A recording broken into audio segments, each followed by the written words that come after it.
Olá, turminha do 8º ano, Colégio Santa Fé, como é que vocês estão? Espero que estejam todos bem e que continuem assim. Enquanto a gente não pode ter as nossas aulas presenciais, a gente vai ter essas aulas assim, não é, gente? As nossas aulas gravadas. Não reparem, não tenho muito costume de gravar aula, estou com imensa saudade de vocês e espero que logo, logo a gente possa voltar a se encontrar. O nosso assunto, gente, de hoje é o capítulo 3, que a gente já tinha começado antes de começar essa pandemia. Então, as rebeliões na América Ibérica. Eu estou revisando porque já tem vários dias que a gente não se encontra e aí eu quero que vocês fiquem assim mais por dentro do assunto, né? Então, vamos fazer essa revisão, e também tirar alguns esclarecimentos. A revolta dos Beckman foi uma grande revolta que aconteceu no Maranhão. Por que isso aconteceu? Ela aconteceu em 1684 porque o povo do Maranhão ficou sem mão de obra e sem mercadoria. Mas como isso aconteceu? Seguinte, gente, olha, quem fazia todo o trabalho dos fazendeiros no Maranhão eram os índios escravizados. Mas aí, quando os jesuítas vieram para o Brasil e começaram a criar as missões religiosas, eles começaram a proteger os índios, né? Colocar os índios em missões para que saísse da escravidão. E então, os fazendeiros do Maranhão ficaram sem a mão de obra e começaram a contestar. Por quê? Porque o governo português proibiu a escravização de índios e eles ficaram sem mão de obra. Foi aí que o governo português, né, que naquela época Portugal era a metrópole do Brasil, o Brasil ainda era uma colônia, então o governo português resolveu criar a Companhia de Comércio do Maranhão. Com essa companhia, o governo se comprometia a mandar para o Maranhão uma certa quantidade de escravos e também mandar mercadorias por um preço acessível para o povo do Maranhão.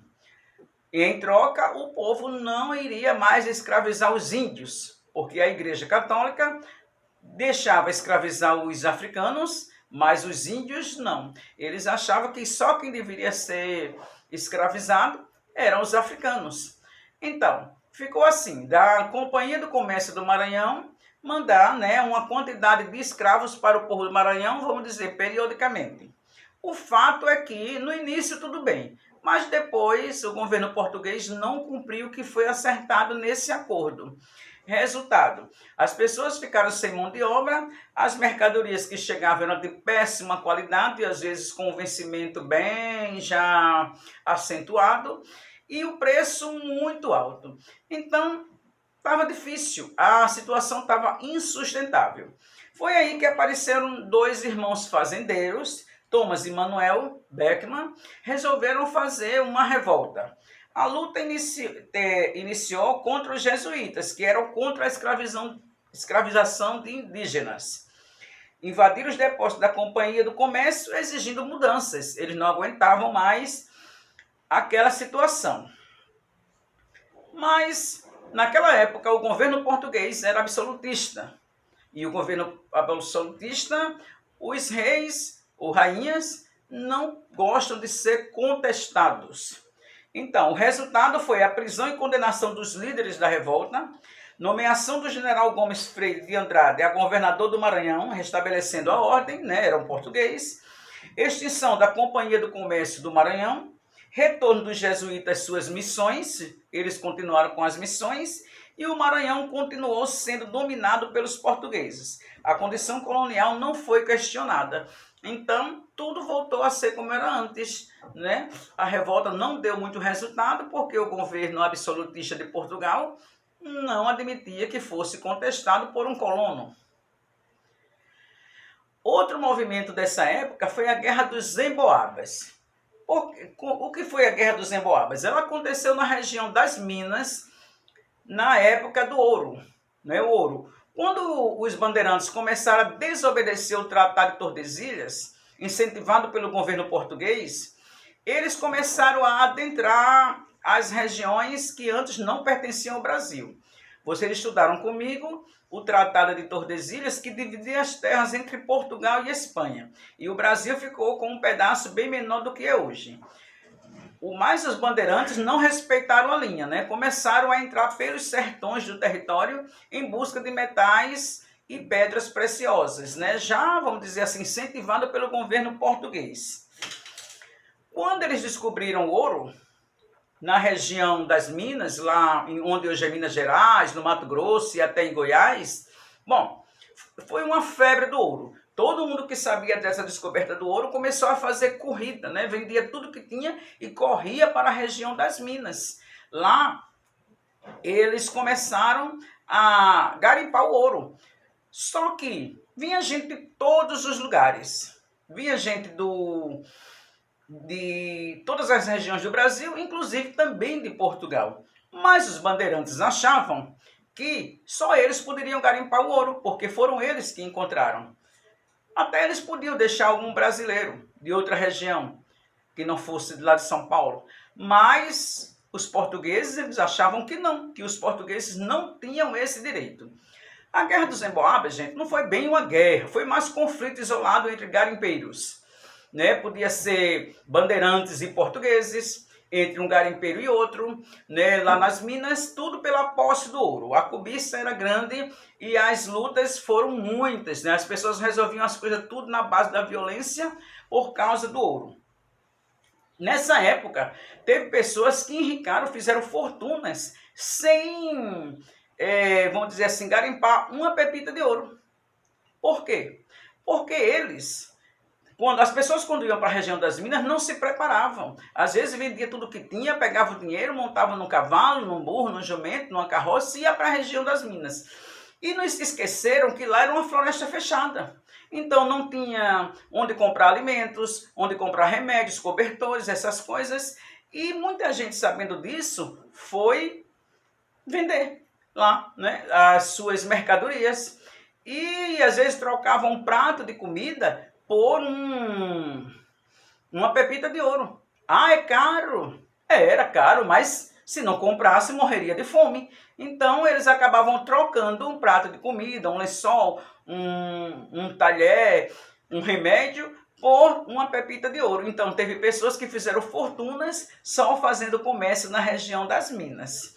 Né? E tem até relatos de pessoas que iam para aquelas regiões tão profundas na floresta que morreram de malária, morreram de fome, de frio, com um saco de pepitas de ouro na mão, porque não tinha onde comprar, não tinha onde, vamos dizer assim, se abrigar nem nada, porque estavam dentro de uma floresta fechada. Então, isso aí, todas essas coisas que aconteceram no período que foi chamada febre do ouro. As pessoas não mediam consequências para conseguir o ouro. Bom,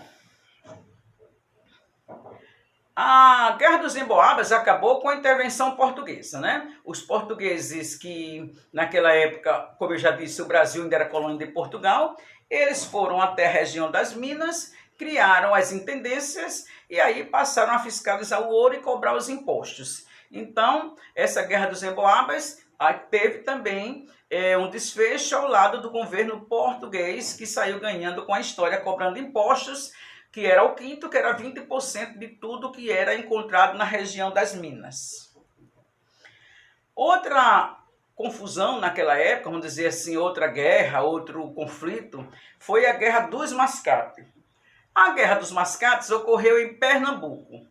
Isso aconteceu quando Recife e Olinda, eles, vamos dizer assim, eles disputavam qual a cidade deveria ser a capital de Pernambuco.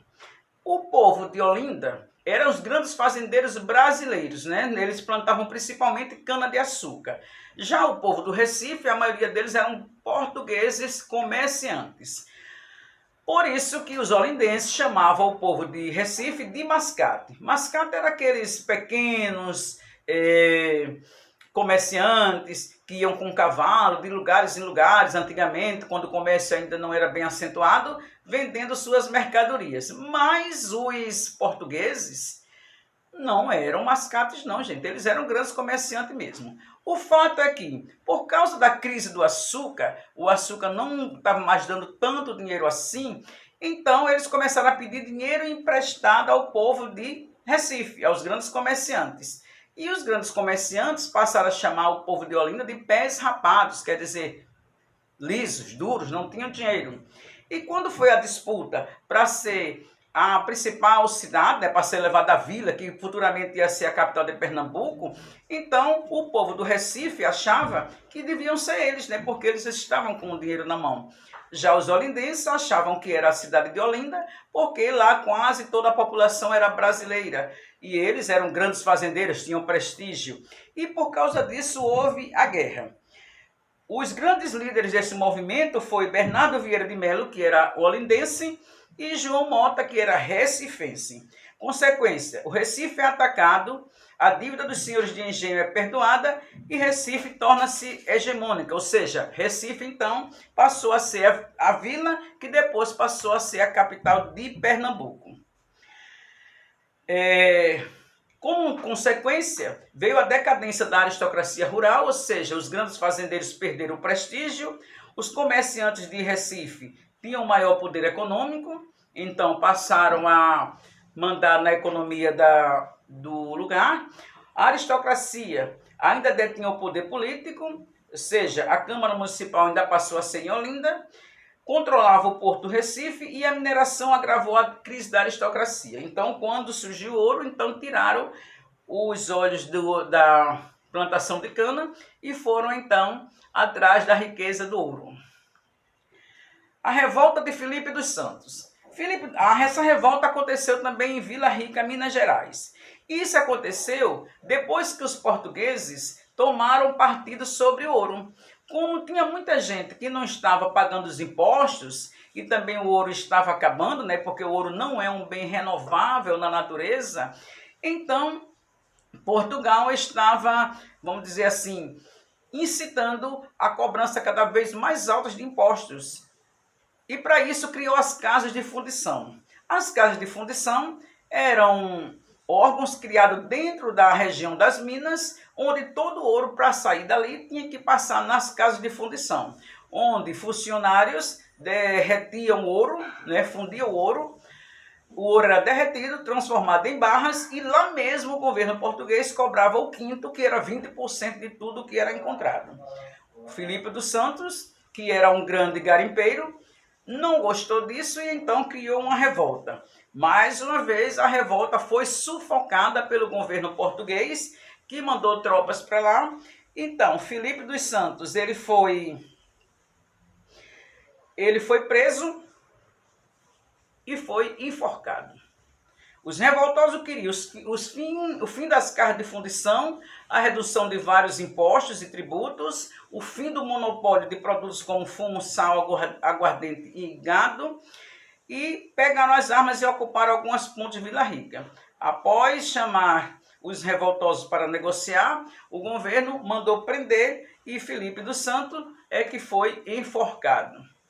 Essa revolta teve uma duração de quase um mês. O conde de Assumar tenta negociar com os revoltosos. Prometeu fechar as casas de fundição. O governador armava um boicote. A vila foi invadida e os revoltosos foram presos. E, como eu já disse, Filipe dos Santos foi enforcado em praça pública, né, que era mais uma ação do governo autoritário português. Então, Filipe dos Santos foi líder do movimento. Era um rico fazendeiro e tropeiro. O corpo de Felipe foi amarrado à cauda de um cavalo e esquartejado, já depois de morto. Cecília Meirelles escreveu um poema sobre isso. Dorme, meu menino, dorme, que Deus te ensine a lição dos que sofrem neste mundo. Violência e perseguição. Morreu Filipe dos Santos, outros, porém, nascerão. Então, esse foi um versinho que Cecília Meirelles, que é uma grande escritora, fez para Filipe dos Santos. Eu espero que vocês tenham gostado da nossa aula e que logo, logo a gente possa voltar às nossas aulas presenciais. Beijo grande e até a próxima.